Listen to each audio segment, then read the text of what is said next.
So hello everyone, welcome back. एक बार पूरा का पूरा मैंने वीडियो रिकॉर्ड कर लिया था, बट प्रॉब्लम ये हो गई कि मैंने ओबीएस में वीडियो रिकॉर्डिंग का ऑप्शन ऑन ही नहीं करा और पूरा का पूरा वीडियो रिकॉर्ड कर लिया। सो खोटी किस्मत मेरी, वापस वीडियो को रिकॉर्ड करते हैं। सो हाय गाइस, स्वागत है आपका आज के इस वीडियो में। आज के इस वीडियो में हम बात करेंगे कि कैसे आप आपकी एक रिटायरमेंट प्लानिंग बहुत ही अच्छे तरीके से कर सकते हो, और कैसे मतलब कि जो बहुत सारे इन्फ्लुएंसर आपको दिखाते हैं ना कि अल्टीमेटली आपको ये करना चाहिए, ये करना चाहिए, और आप आपके 1 करोड़ का गोल अचीव कर लोगे और 1 करोड़ रुपए या फिर 2 करोड़ रुपए से आप रिटायरमेंट ले लोगे। तो आज आपकी सारी की सारी मिथ और सारे के सारे मिथ को बिल्कुल फैक्ट और नंबर के साथ में तोड़ने की कोशिश करूंगा। सो चलिए गाइस, बिना किसी देरी के आज के इस वीडियो को स्टार्ट करते हैं। तो देखो यार, सबसे पहले अगर हम बात करें रिटायरमेंट प्लानिंग की, तो रिटायरमेंट प्लानिंग में हमको देखो सबसे पहले जो मेन चीज़ है ना उसको पता करना है, वो है कि आपकी मंथली एक्सपेंस। देखो यार, आपको जितनी ज़्यादा मंथली एक्सपेंस लगेगी रिटायरमेंट के टाइम पे, उतना ही ज़्यादा आपके खर्चे बढ़ेंगे। क्योंकि देखो यार, आज अगर मान लो आपको, आप सोचते हो कि यार मुझे उस समय 40,000 रुपये लगेंगे, तो उस पर आप अल्टीमेटली इन्फ्लेशन वगैरह का इंटरेस्ट ही जोड़ना पड़ेगा। क्योंकि देखो, जो च, जो 40,000 रुपये आज लग रहे हैं, और मैं उस पर एक मार्जिन ऑफ सेफ्टी लेके चल रहा हूँ कि 20% आपको मार्जिन ऑफ सेफ्टी लगेगी, मतलब कि 40,000 की जगह पे आपको 48,000 रुपये के आसपास की जरूरत पड़ेगी। तो अगर हम उसको 6%, जो कि इंडिया की इन्फ्लेशन है, आप चाहे आरबीआई की साइट पे चेक कर लेना, वो भी आरबीआई खुद बोलता है कि 4% ±2%, यानी कि 2 से लेके 6% के बीच में इन्फ्लेशन रहेगी। बट इतिहास गवाह है, इंडिया की इन्फ्लेशन हमेशा 6% से ऊपर ही रही है। तो हमें इन्फ्लेशन को माइंड में जरूर रखना है, क्योंकि जितने भी मैंने बोले कि अच्छे से अच्छी वीडियो देखे ना, वो बोलते हैं अच्छा 40 साल बाद रिटायरमेंट के लिए आपको चाहिए रहेगा 1 लाख रुपए। तो 1 लाख यानी कि साल में चाहिए 12 लाख। 12 लाख को अगर हम 25 से मल्टीप्लाई करते हैं तो इतना आंसर आता है। सो आई होप आप समझ पा रहे होंगे कि किस प्रकार से कैलकुलेशंस देखे हैं। तो उसके बाद में मैंने सारा का सारा पूरा का पूरा मेरी खुद की एक्सेल डेवलप करी है। तो देखो यार, जो ये 40,000 का अमाउंट लिया है ना, ये मैंने मेरे मन से लिया है कि मान लो अगर आप एक एवरेज मिडिल क्लास से थोड़े ऊपर वाले इंसान हो, जो कि अपर मिडिल क्लास की लाइफ जीना चाहते हो, तो आपको मिनिमम 40,000 रुपये लगेंगे। और देखो, इसको भी मैं ब्रेक डाउन कर देता हूँ। मान लो अगर आप एक अभी गाड़ी परचेज करते हो ना, तो 20 से 25 हज़ार रुपये तो उसकी किस्त में चले जाएंगे। तो और उसके बाद में 10 से 15 हज़ार अभी ग्रोसरी पे आराम से चले जाते हैं। तो 40,000 तो नॉर्मली ऐसे ही हो रहे हैं। और साथ में आप जब 60 साल की एज के हो जाओगे, तो उस समय क्या आपको बीमारी नहीं लगेगी? मतलब एक नेगेटिव बात है, बट सच्चाई है कि उस समय आप मेडिसिन, हॉस्पिटलाइजेशन आदि चीज़ों के खर्चे बढ़ेंगे ही बढ़ेंगे, क्योंकि आपको चेकअप करवाने पड़ेंगे, आपको आपकी हेल्थ का भी ध्यान रखना पड़ेगा, आपको न्यूट्रिशन वाला खाना खाना पड़ेगा। क्योंकि अभी क्या, अभी हम जवान हैं, कुछ भी खा लेंगे चलेगा। बट उस समय के हिसाब से मैंने एक अमाउंट लिख के चला है कि अगर मुझे 40,000 रुपये रिटायरमेंट के टाइम पे हर महीने चाहिए, तो उसकी इन्फ्लेशन के साथ में एडजस्टमेंट के बाद में वैल्यू हो जाएगी 4,93,000 रुपये के आसपास। अब देखो यार, अब सेकंड चीज़ आती है कि अगर आपने मंथली एक्सपेंस आपकी नोट डाउन कर ली है और उसको इन्फ्लेशन के रूप में बढ़ा लिया है, चलो मैं आपको एक कैलकुलेशन से समझाता हूँ कि कैसे कैलकुलेट करते हैं ये। तो अगर मैं जाता हूँ यहाँ पर, तो मान लो ये आपकी है 40,000 रुपये पर मंथ की सैलरी, सॉरी, मंथली एक्सपेंस है ना। तो मैं लेता हूँ 40,000। अब क्या करता हूँ, मैं इस पे कर देता हूँ इंटू 1.20। 1.20 क्यों? क्योंकि हमने 20% हमारी जो इनकम है उसको बढ़ाया था कि 20% तो मुझे चाहिए। तो मुझे कितने चाहिए रहेंगे? 1 लाख, सॉरी, 48,000। अब अगर मैं 48,000 को 6% से कंपाउंडिंग करके आगे ले जाता हूँ, आज से 40 साल आगे, तो उसकी वैल्यू अब आप देखना कितनी हो जाएगी। इंटू इंटू पिंटू चिंटू 6 की पावर 40, क्योंकि 40 साल आगे ले जाना मुझे डेटा को। कितनी हो गई? 4,93,714। और अगर इसको मैं ईयरली डिवाइड करूँ, तो ईयरली इंटू, ये हो गया 12। कितना हो गया? 59,24,573। मतलब लगभग लगभग आपको 60 लाख रुपए हर साल चाहिए रहेंगे, क्योंकि टैक्सेशन भी तो है भाई साहब। अल्टीमेटली आपके पैसे टैक्सेशन में भी जाएंगे। आई होप आप समझ गए होंगे। अब देखो, एक बंदा था फायर, जिसने एक स्ट्रेटेजी दी थी कि अगर आपको रिटायरमेंट लेना है तो फायर स्ट्रेटेजी। तो उन्हीं का फॉर्मूला है कि आपको 4% का रूल यूज़ करना है। 4% यानी कि आपको जितना फंड पूरे साल में चाहिए, उसका 25 गुना फंड आपके पास में होना चाहिए, तभी आप रिटायरमेंट के बारे में सोच सकते हो। मान लो, एक एग्जांपल देता हूँ, आपकी मंथली एक्सपेंस है 40,000, है ना। 40,000 नहीं लेते हैं, अब तो ज़्यादा ही हो जाएगा, 50,000 मान लो, है ना। अब 50,000 को अगर मैं ले जाता हूँ, इंटू 12 करता हूँ, और ये मैं लगाना भूल गया था, इजिकल टू, तो कितनी हो गई? 6 लाख। अगर मैं 6 लाख को 25 गुना कर देता हूँ, तो मेरा आंसर कितना आ रहा है? अगर मतलब मुझे अभी रिटायरमेंट चाहिए, तो मुझे अभी हैंड टू हैंड मेरे खातों में मिनिमम रुपए चाहिए रहेंगे तो मुझे अभी मेरे खाते में 1.5 करोड़ रुपए के आसपास रहने चाहिए। अगर मेरे खाते में 1.5 करोड़ अभी है और मतलब मुझे हर साल 60,000 सॉरी 50,000 रुपए लगेंगे, तो मैं 1.5 करोड़ रुपए अगर अभी इस हाल की बात कर रहा हूँ, क्योंकि मैंने इसमें अभी इन्फ्लेशन एडजस्टमेंट नहीं किया है, तो मुझे इतने पैसे चाहिए। और अगर इन्फ्लेशन एडजस्टमेंट की बात में अपना 48,000 वाला फिगर देखिए, अगर इसको मैं करता हूँ × 25, तो मेरे को चाहिए लगभग लगभग 14 करोड़ 81 लाख रुपए। मतलब ये मिनिमम अमाउंट है जो कि मुझे चाहिए ही चाहिए। और लिटरली बोल रहा हूँ, इस अमाउंट को बहुत ज़्यादा लोग मिस करते हैं कि यार अभी मतलब कि अभी आपके दिमाग के पर्दे खुले होंगे कि यार जिस लोग ने सोचा होगा कि उसे 1 लाख रुपए की लाइफ स्टाइल मेंटेन करनी है, और अगर 1 लाख की लाइफ स्टाइल को मैं यहाँ से एडजस्टमेंट करके दिखाता हूँ आपको, तो आपको कितने पैसे चाहिए रहेंगे। एक सेकेंड, इसको मैं कर देता हूँ 100,000। तो मुझे चाहिए रहेंगे, इतने तो साल के चाहिए रहेंगे, और अगर इसको मैं मल्टीप्लाई करता हूँ × 25, तो जो सोच रहे हैं ना कि 1 लाख रुपए अगर साल की उनको, 1 लाख रुपए पर महीने की अगर उनको लाइफ स्टाइल चाहिए, तो उनको मिनिमम उनके खाते में 37 करोड़ रुपए चाहिए रहेंगे आज से 40 साल बाद। अगर वो आज से 40 साल बाद सोचते हैं कि उन्हें 1 करोड़ रुपए, सॉरी 1 लाख रुपए आज के खर्च करने हैं, तो अब आज के क्यों खर्च करने हैं वो मैंने बता दिया आपको पहले ही, क्योंकि आज के जो है उन पर इन्फ्लेशन लगते लगते वो इतने ज़्यादा बढ़ जाएंगे। आई होप आप समझ पा रहे होंगे, मैं धीरे धीरे इसीलिए चल रहा हूँ क्योंकि जो नॉन फाइनेंशियल बैकग्राउंड का बंदा है ना, वो भी समझ पाए, वरना वो सोचेगा कि यार साला ये चल क्या रहा है, क्योंकि समझ में तो कुछ भी नहीं आ रहा है। तो देखो, हमने सिंपली अभी यही समझा है कि इन्फ्लेशन का एडजस्टमेंट कैसे करना है, क्योंकि अगर आपने इन्फ्लेशन को नहीं लिया तो आप कहीं ना कहीं गलती करोगे। फिर इन्फ्लेशन के बाद में हमने सेकंड चीज ली है 25x रूल। मतलब जितनी भी आपको इन्फ्लेशन एडजस्टमेंट के बाद में खर्चा लगेगा, उसको अगर हम 12 महीने से डिवाइड मल्टीप्लाई करते हैं, तो हमारे पास 1 साल का खर्चा आएगा। अगर उस 1 साल के खर्चे को हम 25 से मल्टीप्लाई कर देते हैं, तो हमारा एक पूरे जितना हमें रिटायरमेंट फंड चाहिए मिनिमम, उतना खर्चा हमारा आएगा। तो हमारे इस कैलकुलेशन के हिसाब से जो हमने नॉर्मल एक एग्जांपल लेके चले थे, चलो मैं इसको डिलीट मार देता हूँ वरना आप कंफ्यूज हो गए। तो उसके हिसाब से देखा जाए तो हमारे 40,000 रुपये मंथली एक्सपेंस थी, जो कि मोर देन सफिशियंट है अगर आप एक मिडिल क्लास हो, क्योंकि उस समय आपके ऊपर ज़्यादा खर्चे नहीं रहेंगे। क्योंकि जो गाड़ी आप आज खरीदने वाले हो फिर उस समय तो खरीदोगे नहीं, क्योंकि गाड़ी अगर आपके घर में है तो मतलब छोटे मोटे खर्चे आएंगे पर इतने खर्चे नहीं आएंगे। फिर 20% का आपका मैंने मार्जिन ऑफ सेफ्टी ले लिया कि चलो आप बीमार होते रहोगे या फिर कुछ भी दिक्कत आती है, तो उससे 48,000 रुपये हुए। और 48 का हमने बार उसको 1 साल के लिए ले गए, और 1 साल को हमने फिर आगे जाके इन्फ्लेशन एडजस्टमेंट कर दिया। तो इन्फ्लेशन एडजस्टमेंट के बाद में हमारे पास अमाउंट आता है 59 लाख, और 59 लाख को हमने मल्टीप्लाई कर दिया 25 से। तो उससे हमारा आया कि हमें इतना तो मिनिमम कॉर्पस फंड चाहिए, जो कि होता है 14 करोड़ 81 लाख। अब देखो यार, 14 करोड़ 81 लाख रुपए करना छोटी बात तो नहीं है, और हमने गोल रखा है आज से 40 साल बाद। अब देखो, ये सारे के सारे एडजस्टमेंट आपके हिसाब से होंगे जितनी आपकी एज है। अब देखो, अगर एसआईपी या फिर इन्वेस्टमेंट के गोल की बात करें तो उसका फॉर्मूला क्या होता है, सिंपली मैं बताऊं, P × R × T, यही फॉर्मूला होता है ना, principal into rate into time. और प्लस फिर इंटरेस्ट, इसमें जो इंटरेस्ट आएगा वो भी इसमें ऐड होता जाएगा, और कंप्लीट ऐसा ही चलता रहेगा। तो देखो, अब हमारे हाथ में तीन चीज़ें हैं।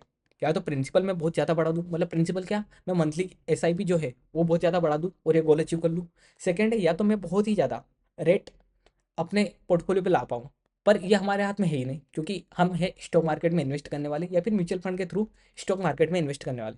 अब सीधी सी बात है, अगर बात करें हम सेंसेक्स की, तो सेंसेक्स का फिक्स 12 से 14% के आसपास रिटर्न है। अब देखो, मान लो अगर हमारे बहुत ही अच्छा समय है तो हमें 14% का रिटर्न मिलेगा, अगर खराब समय है तो हमें 12% के आसपास रिटर्न मिल जाएगा। अब आसपास इसलिए बोल रहा हूँ कि 12% से भी कम मिल सकता है, क्योंकि कहा नहीं जा सकता। और थर्ड चीज़ है टाइम। अब देखो यार, प्रिंसिपल और टाइम, ये दो चीज़ हमारे कंट्रोल में है। अगर मैं प्रिंसिपल बहुत ज़्यादा बढ़ा दूंगा ना, तो मैं टाइम बहुत कम कर सकता हूँ, या फिर मैं अगर टाइम बहुत बढ़ा दूंगा ना, तो मैं प्रिंसिपल कम भी कर दूंगा तो चलेगा। अब देखो यार, मैं सिंपली समझाता हूँ कि आपको कितना लगेगा। अभी एक नॉर्मली समझते हैं कि जो इन्फ्लुएंसर बताते हैं कि 5,000 रुपये पर मंथ इन्वेस्ट करो और आप आराम से रिटायरमेंट ले लोगे, और हो सकता है मैंने भी ऐसा ही बोला हो। तो मान लो मैंने 5,000 रुपये पर मंथ ही इन्वेस्ट किया, ओके, तो फाइनली मेरा कितना आया अमाउंट। ये अभी इधर का कैलकुलेशन मत देखना प्लीज़, यहाँ का देखिए। तो मेरा फंड होगा सिर्फ 5 करोड़ 94 लाख। अब देखो, इसको अगर मैं 5 से 10 कर देता हूँ तो सीधी सी बात है डबल हो जाएगा, 10,000। तो मेरा कितना होगा, 11 करोड़ 88 लाख। अभी भी हमारा फंड नहीं अवेलेबल हुआ है। तो अगर आपको अभी 10,000 की आप एसआईपी कर पाते हो, क्या इतनी आपकी क्षमता है क्या, फर्स्ट थिंग। क्योंकि मैं नहीं मानता कि जो भी इस समय इस वीडियो को देख रहा होगा, वो उसके पास में या तो 40 साल नहीं बचे होंगे, या फिर अगर 40 साल बचे हैं तो उसके पास में इतनी इनकम नहीं आती होगी कि वो 10,000 रुपये की मंथली एसआईपी करवा दे। और देखो ये हार्श ट्रूथ है कि आपको रिटायरमेंट का जो मैंने अमाउंट कैलकुलेट किया है ना, उतना तो मिनिमम चाहिए ही रहेगा। अगर आपने जो अमाउंट लेके यहाँ पे लाइफस्टाइल जी है, अगर मान लो आपको ये लाइफस्टाइल फिर नहीं चाहिए 40,000 वाली, तो फिर आप एडजस्टमेंट करिए। मान लो मुझे चाहिए कि मुझे तो यार 20,000 रुपये पर मंथ की ही लाइफ चाहिए, तो सीधी सी बात, तो भाई तुझे 7,40,00,000 रुपये चाहिए, और 7,40,00,000 तो हमारे 5,000 रुपये पर मंथ करेंगे।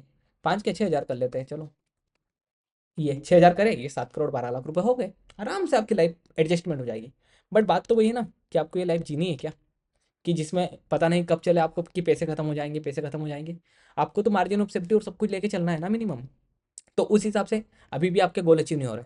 तो देखो यार, इसका जो गोल्डन अमाउंट है ना, वो है 12,500 रुपये।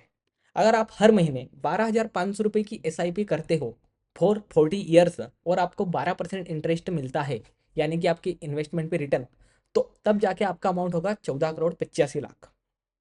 और यहाँ पे मैंने इन्फ्लेशन का भी एडजस्टमेंट दिया है कि देखो कैसे कैसे आपके पैसों को इन्फ्लेशन एडजस्ट करेगी।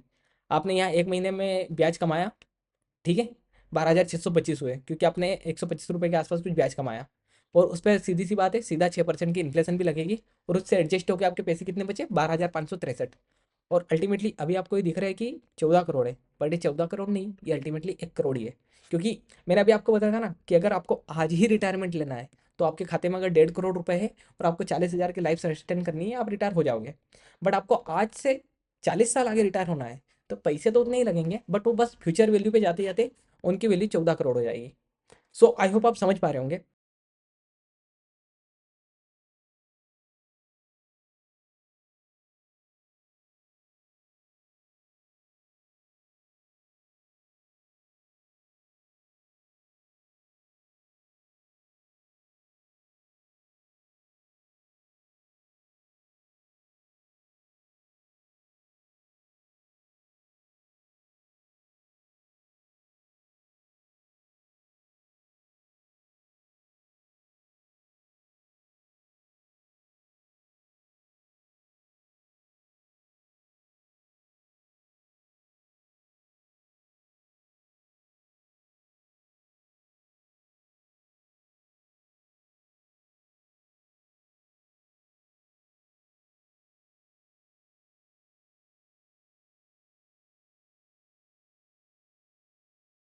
पर जबकि मैंने 12,500 से मेरा इन्वेस्टमेंट बढ़ा के 24,000 कर दिया, फिर भी मेरा रिटायरमेंट समय 40 साल से बस 34 साल हुआ, मतलब कि 5 साल की ही गैप आई। ऐसा क्यों?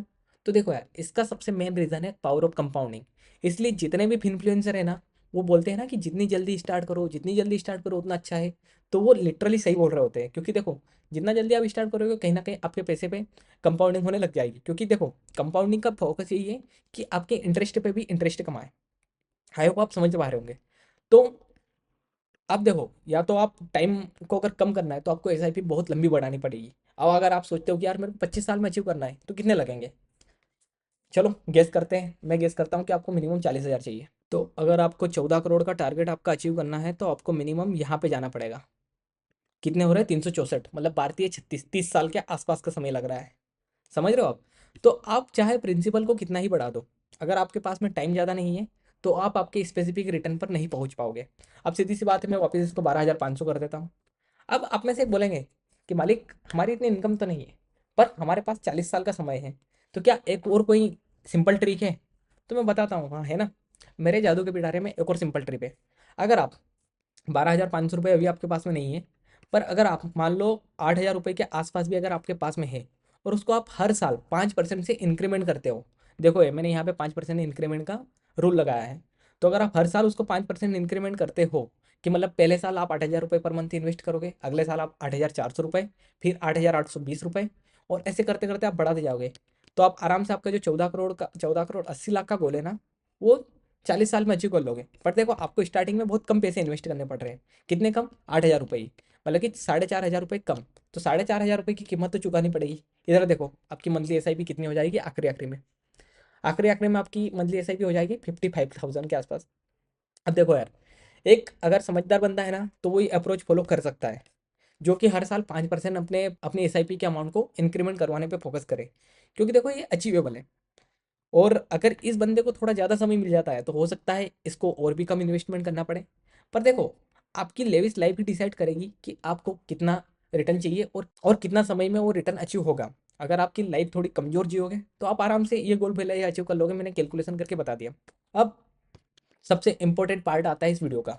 एक बार मैं रिकॉर्डिंग चेक कर लूँ। हाँ भैया हो रही है प्रॉपर, 17 मिनट की हो गई है। तो अब देखो, सिंपल सी बात है, मैंने बहुत सारे जो इन्फ्लुएंसर हैं उसमें देखा कि उन्होंने टैक्सेशन का तो कुछ लिया ही नहीं, कि टैक्स तो लगेगा ही नहीं। अब देखो यार, ये जो 14 करोड़ है ना, अपनी स्ट्रेटेजी नॉर्मल रहेगी कि जो 14 करोड़ मेरे पास आए हैं, मैं इसमें से आधे पैसे निकालूंगा और एक सेफ इन्वेस्टमेंट में लगा दूंगा। मेरे लिए सेफ इन्वेस्टमेंट है एफडी। आपके लिए हो सकता है आप डेब्ट इंस्ट्रूमेंट वगैरह कहीं में भी जाओ। पर अगर आप सेफ इंस्ट्रूमेंट लेके चल रहे हो तो भाई 7% से ज़्यादा का उस पर रिटर्न एक्सेप्ट करो ही मत। तो मैंने मैक्सिमम 7% का रिटर्न एक्सेप्ट करा है।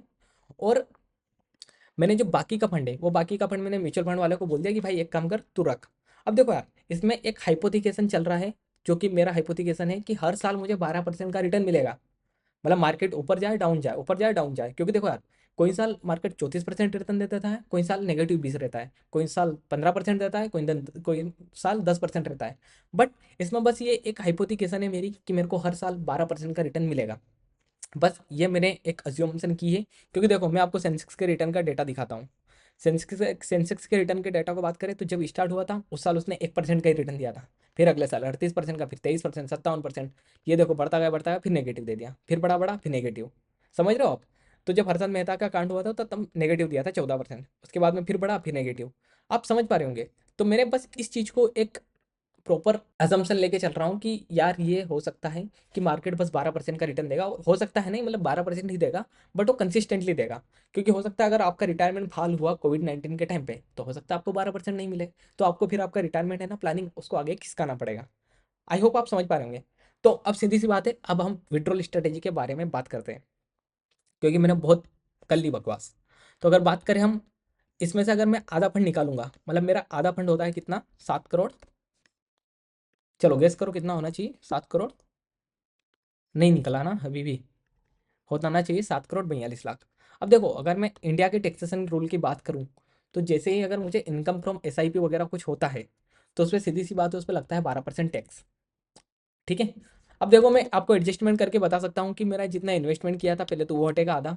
तो मेरा इन्वेस्टमेंट अगर 60 लाख है तो इसमें से 30 लाख तो वो हटेगा। क्योंकि 30 लाख तो मेरा प्रिंसिपल ही है ना, जो मैंने पहले ही पेमेंट कर दिया उस पर थोड़ी ना मैं ब्याज वो दूंगा। तो ये मैंने हटा दिया, 30 00 1 2 3।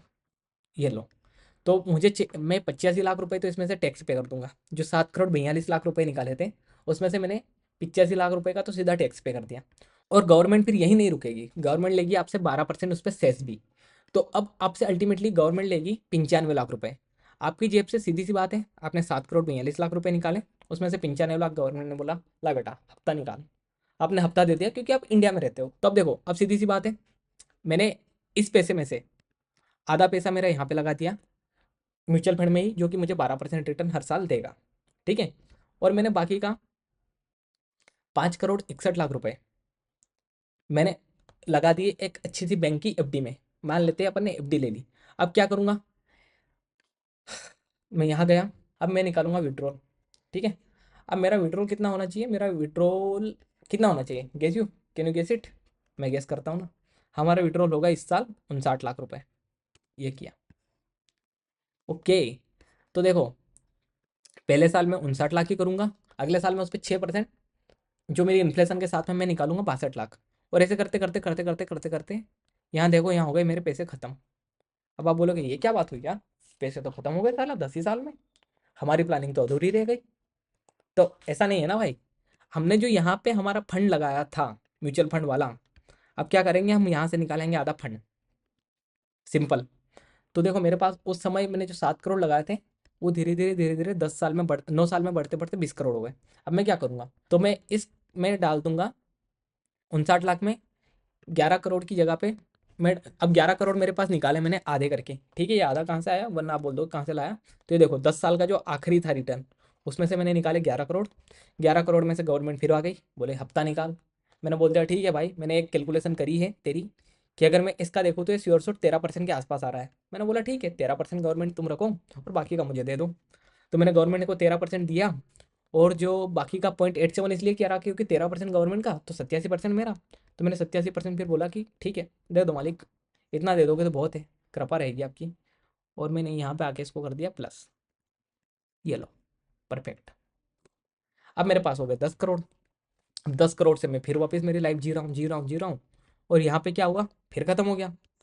अब फिर मैं बोलूँगा अच्छा ख़त्म हो गए, मेरे पास है ना प्लानिंग।